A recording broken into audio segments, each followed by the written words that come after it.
En Côte d'Ivoire, la campagne de vérification des instruments de mesure se poursuit jusqu'au 25 juillet 2016.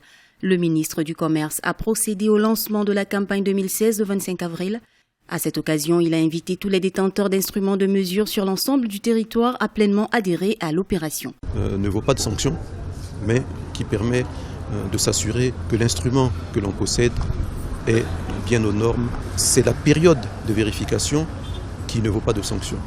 Une fois cette période terminée, on rentre dans la période normale et là, les contrôles aléatoires peuvent vous amener à une sanction si votre instrument n'est pas conforme. L'opération de vérification périodique des instruments de mesure a pour but de s'assurer de leur bon usage, de prescrire leur ajustement ou la mise hors service des entreprises qui ne remplissent pas les conditions réglementaires. L'opération vise aussi à s'assurer de la transparence dans les transactions commerciales. Au niveau des stations d'essence, ce mécanisme permet de vérifier le prix et la quantité d'essence servie.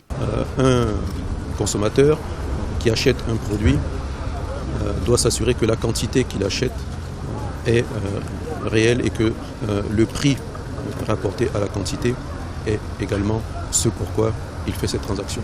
La campagne de vérification des instruments de mesure en Côte d'Ivoire va contribuer, selon les autorités, à assainir les transactions commerciales et à lutter contre la vie chère. Le gouvernement a annoncé la mise à disponibilité de 12 000 instruments de mesure sur toute l'étendue du territoire national.